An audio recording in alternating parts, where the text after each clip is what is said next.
Dear students, today we are going to start with the revision session of the poem You Start Dying Slowly, written by Pablo Neruda. In the previous sessions, we had already seen the introduction to the poet Pablo Neruda, the analysis of the poem You Start Dying Slowly, and in the next session, we had seen the annotations and short questions and also discussed the language components based on this poem. So this session will help you to have a quick recap of all the previous sessions. Now let us begin with the introduction to the poet. And Pablo Neruda is the pen name which we know or which we are familiar with.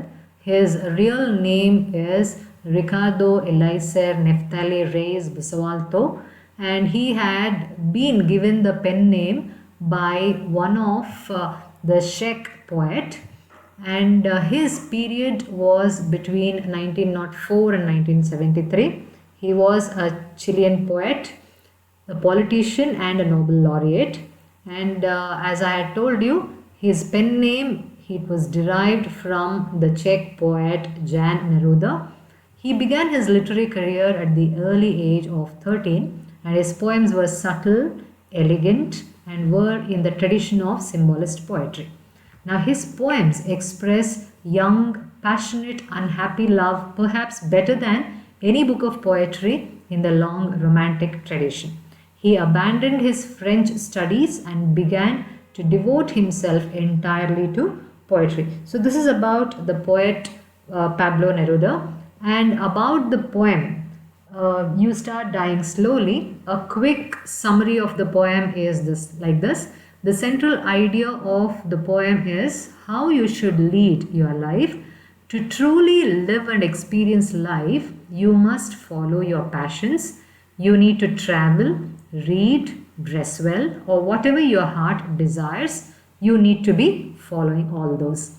Most important, don't avoid feeling emotions and do things that allow your heart to beat fast. In the sense, whatever is thrilling, whatever is adventurous, whatever makes you feel happy and excited, you should be doing all those things to keep your life meaningful. He also says in the poem, if you are afraid and do not chase your dreams, then your life can become meaningless and it is as good as dying slowly. So he gives a lot of sentences and situations where he says, if you are like this, it means your life is meaningless. So come out of all those to live a meaningful life. That's what the poem is all about.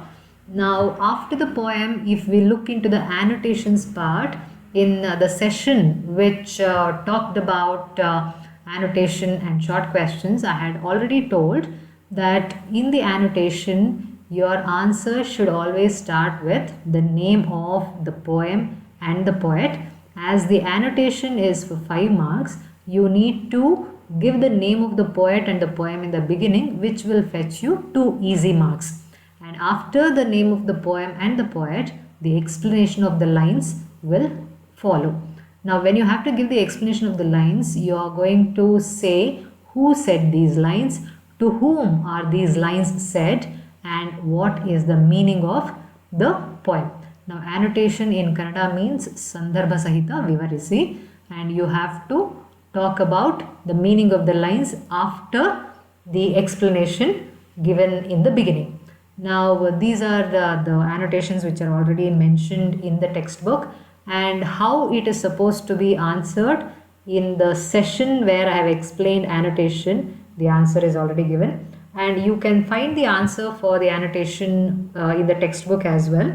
So we can move on to the next part of this session, that is the questions with short answers, short question and answers. Now, these questions demand the answer in a word or a phrase or a sentence. Now, in the question paper, the first section itself is these questions. So, from the entire textbook, the questions which are 1 mark will be given to you. So, you need to be very precise and you should not be explaining too much in these questions. If your answer crosses one sentence, it means that you do not know how to put the answer in a nutshell. So you should not be giving paragraphs as the answers here. It should be either a single word or a phrase or a sentence. Strictly adhere to the length of the sentence also in these questions. Now the samples are given here. These questions are already discussed in one of the previous sessions. So just go through this. It will be a quick revision for you. What happens to a person if he does not listen to the sounds of life? He starts dying slowly is the answer. So you have a single small sentence as the answer. Now the second question, why should one pursue dreams to live a meaningful life? So this is a phrase. One small phrase is the answer. Now then look at the next question. According to the poet, should we risk what is safe for the uncertain? The answer is yes. So one word. Now you have the three questions here as samples where the first question has one sentence as an answer, second question has one phrase as an answer, and the third question has one word as an answer. So this is how you need to answer the questions with short answers. Now moving ahead, we move on to the language components. Language components have 5 categories or 5 different sections or 5 different categories. The first one is punctuation, second one framing questions, third one use of negatives, fourth one linkers, and the last one is comprehension passage. Now punctuation marks, the question under the punctuation marks will be like this. A sentence will be given to you without the appropriate punctuation marks. You will have to insert the punctuation marks and make it look more meaningful. Now what are the punctuation marks that you are going to consider?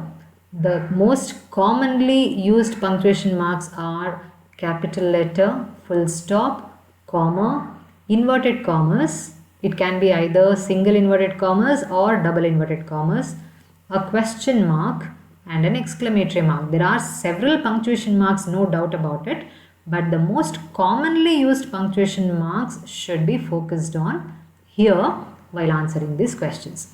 Now if you look at the first question here, Raju said, Ramesh, you should go to Bangalore and then to Chennai. Now in this question you can't see the appropriate punctuation marks, the capital letter, comma, inverted commas are not seen. So how do you insert this? So Raju R capital, Ramesh R capital, Bangalore B capital, Chennai C capital. These are all the proper nouns. So you need to give a capital letter in the beginning of the word. Now this sentence looks like a direct speech.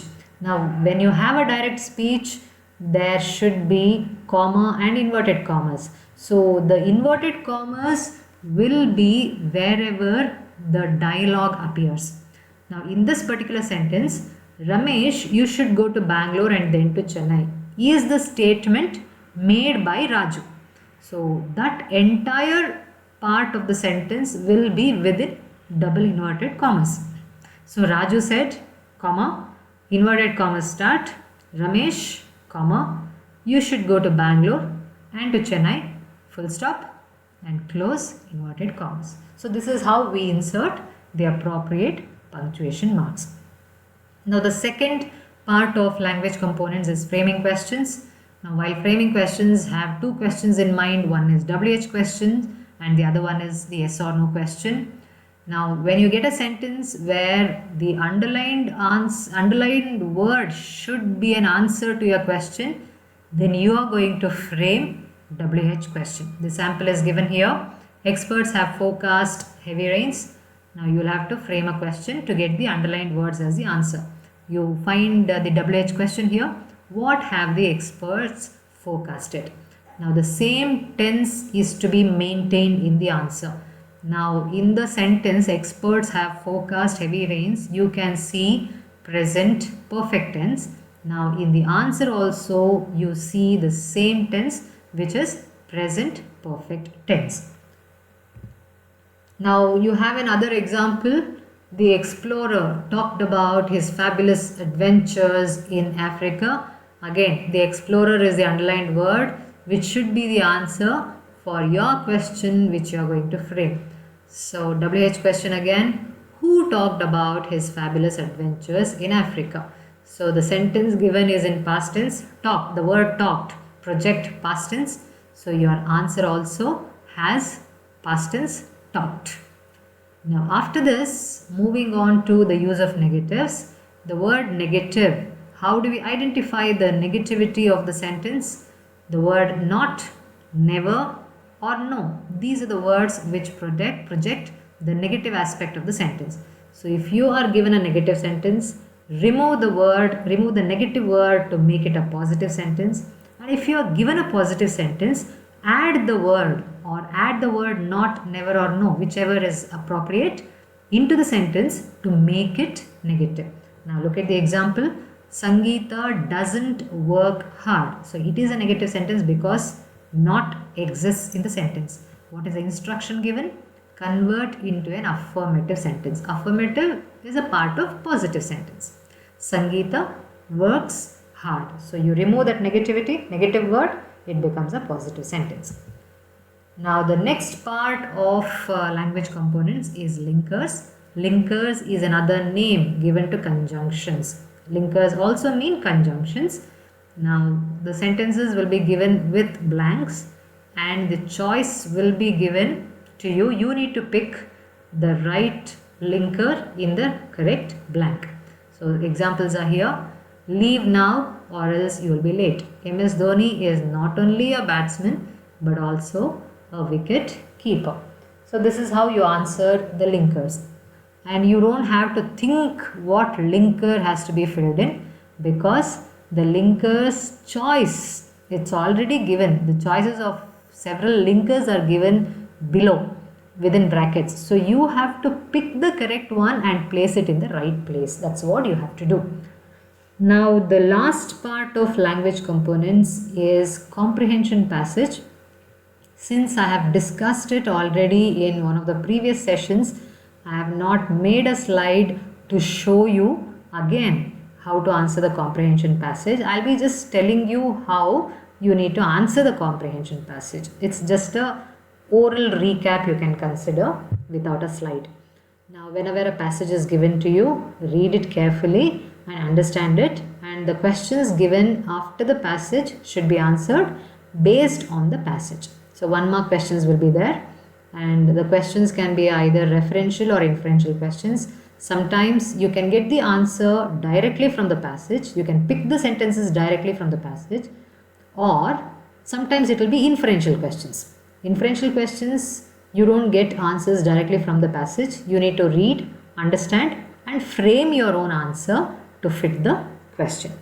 Now when you are answering the questions on comprehension passage, you should keep in mind that the answer should be again in a word, phrase or a sentence. It should not be too many sentences picked up and given as the answer for the questions. So since it's a 1 mark question, again keep in mind it should be either a word, phrase or a sentence. So this is all about the revision with respect to the poem You Start Dying Slowly, written by Pablo Neruda.